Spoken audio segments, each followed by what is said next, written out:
There's no such thing as a perfect camera, but the Lumix S9 comes pretty close.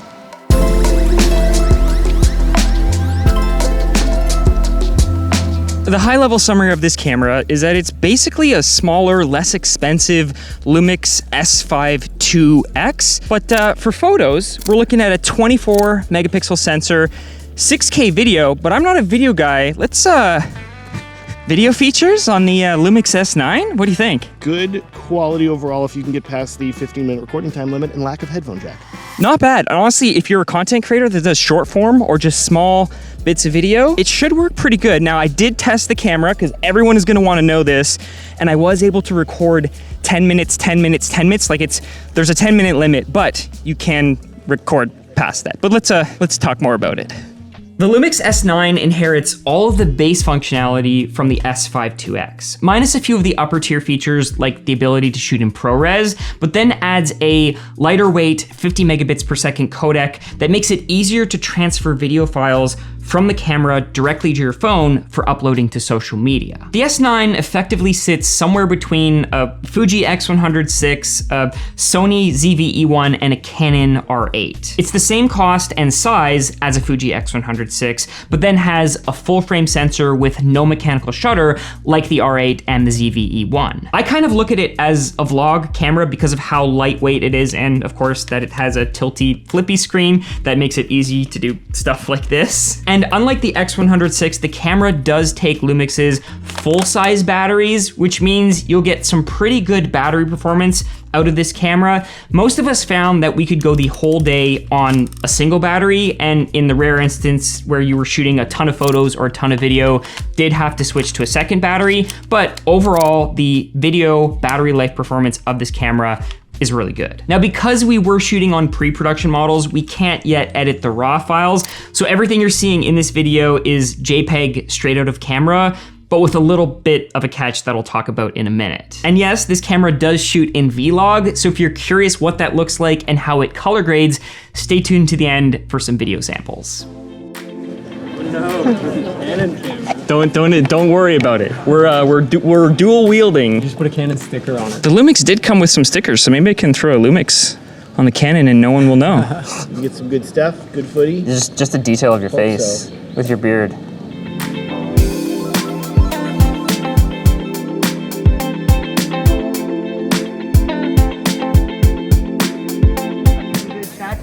I'm getting my establishing shot. Oh, your head went into my establishing shot. Nailed it. I am the establishing shot. So this is my first time in Japan. Now, part of this trip was paid for by Lumix, so thank you to them. And they did provide the S9 for me to test, but this video is not sponsored. Lumix has no say in what I do.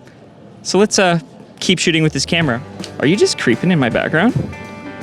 I'll also say that this video is going to be more of an overview, not so much a review, because there are some cool features with this camera that if you've never shot on Lumix, do sound pretty impressive, overexposed. There are a few things that you might notice if you're coming from a more high-end professional camera. I keep getting blown out and then I step under and I'm underexposed. If you've never shot on a Lumix, there's gonna be some really cool features that you're gonna look at this camera and it's gonna feel like it has it all. And Matt is still, he's just still in my background. So my initial impression of the camera is that it looks like a rangefinder. Like, it looks like a vintage style camera. Like, if you've seen the Fuji X100VI or the X100V, it's kind of the same size. Now, of course, it is a full frame camera, so you're gonna get hopefully better low light performance out of something like the S9. Oh my gosh, we're in the midst of people here. Just fall right off the edge. What do you think of this slope here that we're standing on? I fear for my life. Nice views of Kyoto, though. If it drops off the edge, then it's a donation. I think Matt is a little bit worried about the amount of stairs. Yeah, Matt, there are handrails, you know. You'll be okay. What's something fun about this camera? What do you think? Oh, I love how small it is. This form factor, big fan of the size. I do love the colors too. I think we both have the green one. I went for green for obvious reasons. I feel like, you know, my Shimoda backpack. We're in Japan, so it all makes sense. Links in the description. One of my favorite features that they implemented, if you're a Lumix shooter, this is totally normal, but there is a LUT button. Oh, hold on, they can't see it. There's a LUT button on the back. And the nice thing is you can load video LUTs, but I've actually converted my Lightroom presets into LUTs. Link in the description. Well, those are in the description. A few months ago, I did a video on the Fujifilm X100VI and how the film simulations that you can do straight in camera are a great option if you're someone who doesn't like to edit your photos later. The great thing about film simulations and film recipes on Fujifilm cameras is that you have that look applied while you're shooting. So you can see what your photo is gonna look like without having to edit it inside of Lightroom. Now, some photographers like that and some don't, but one of the things I mentioned was that the ultimate version of that was, instead of being limited to the film simulations that Fujifilm provides or that Canon provides with the portrait styles and the landscape styles, would be just the ability to upload your Lightroom presets directly into your camera and shoot with them. Well, that is exactly what this LUT button does. It allows you to add up to 39 different looks or presets inside of the My Photo Styles menu. So what I ended up doing was taking some of my favorite Lightroom presets,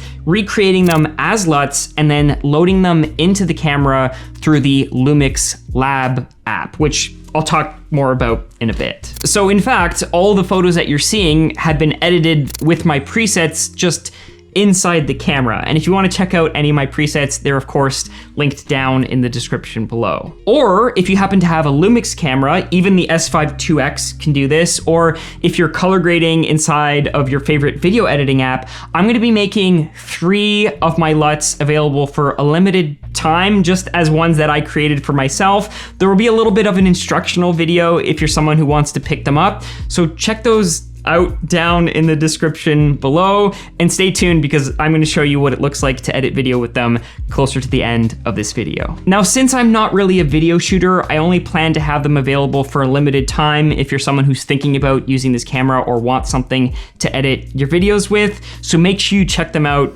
before they're gone. I should also add that if my photos look a little bit mistier than normal, I'm shooting on the Polar Pro Mist, which I don't normally shoot on, and I figured, you know, we're in Japan. And look at Matt, you know, I just found him at the side of the road, like the bus was driving down Kyoto, and he was just there. Wait, who is Matt? Who is Matt? But the mist filter is causing some blooming in the highlight. So if you notice, like in this photo where I'm using it, it looks a little bit, there's this halation around the highlights, versus this photo, when you don't have the mist filter, it's got a little bit more contrast. So it's all just a personal preference thing. Figured this would be a good trip to try something a little bit different.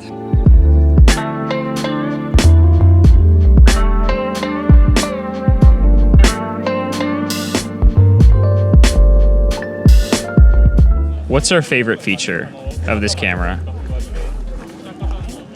You can't put me on the spot that much. If you had to pick one feature of this camera to be your favorite, I think we're gonna ask other people. Look at how cute and size-wise this thing is. Full frame in this little package. 26 millimeter. Well, that too. This thing is so cute. It's kind of like shooting on film, except digital full frame. It's like one step up from like a disposable camera. It gives you that kind of like, I mean, vintage look in that same way, though. The camera itself is definitely more much better than a disposable camera. Oh, hold on. Who's that? Who's that? Who's that? Is that Manny or T? Is it? We both got the S9 here. Yeah. Yours is in black. Mine's in like the Leica green, I want to call it. It's olive, but one feature of this camera that stands out to you. The image or the video going with being able to apply the LUT and then getting straight sent to the phone. I mean, I was doing it on the bus and I was like, okay, this could really, I can't do it for a YouTube video. I see myself still going to the computer, but for an But for IG short reel, form. dude, Yes. With the LUT applied, 2 LUTs Dude, actually. straight to the phone. Yeah. Like, I mean, yeah. Your color grading applied directly right inside the app. Perfect for short form content creators from Manny Ortiz himself. Look at that. Right, Matt Johnson? Always right. I mentioned that you can use the Lumix Lab app to transfer LUTs from your phone to your camera, but they also have a built-in marketplace. So if you go to the download tab, you can scroll all these LUTs from different creators to find a look that you like and then apply it either to your photos or your videos. But let's say you don't like any of those looks. Well, you can also use the Lumix Lab app to transfer the photos from your camera to your phone. And then under gallery, if you click on that photo, you'll see that there's basically a whole Lightroom interface where you can adjust exposure. There's HSL sliders, there's a tone curve, and even grain effects. So it's basically like you have a mini version of Lightroom all inside a single app, which is super user-friendly for anyone who wants a keep it simple solution. But once you've done your edits, if you go to export, there is a create LUT button. So all those edits that you've just made, you can save them as a LUT, load them back onto the camera, and then have them accessible with that LUT button. So instead of shooting in the standard profile or in the profiles that they provide, you can shoot in your own custom profile so that all your photos, all your JPEGs are edited straight inside of camera and ready to post. That is super cool. What do you think of that gold paint? I think the whole thing is solid gold too, so. Very heavy. Yeah. You think they rolled it on, or how do you think they applied it? I think it was ancient spray paint. Did they have it hundreds of years ago? Absolutely, aerosol. You can get it at Home Depot. Rust-Oleum. Rust-Oleum.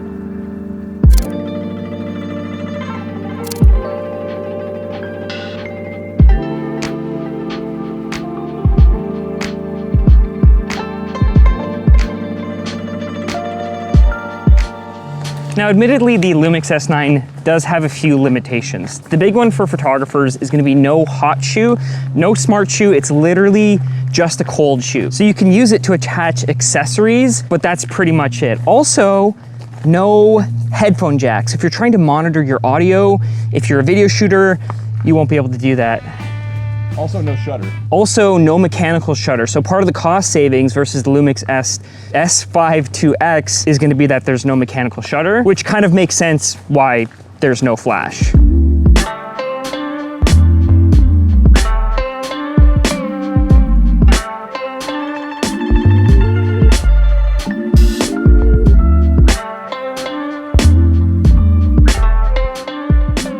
If you are someone who's used to looking at options like higher end camera options, you might notice the lack of viewfinder, which personally, I think for the demographic of this camera isn't a huge deal, but I know there's been a few times while shooting with it where I would literally just bring it up to my eye and kind of that instinct of, oh, there's no viewfinder. If you're a video shooter, you'll probably also notice the limits in 6K. So you're looking at a 10-minute record time. Now, I did talk to one of the engineers and did a test last night and found that I was able to do 10 minutes, do another 10 minutes, and another 10 minutes. And at room temperature, the camera didn't feel any more hot than my regular cameras. My understanding is that Lumix has a pretty strict standard when it comes to their cameras overheating. So that 10-minute limit exists so that your camera never overheats in any situation. Personally, I think it's something that they should unlock, just because if you're someone who is a video shooter and wants to pair this with an S5iix, having this as a second camera body to, you know, set up on a tripod, maybe to capture like a second angle or use as a B cam would be kind of handy. You give you 15 minutes in regular 4K though. And in regular 4K, 15 minutes. If you bump it down to 1080, you do get 20 minutes. So there is kind of a nice little bonus there if you want to bump down your resolution. Is it a bonus? It's not a bonus. Unlimited time in 360p.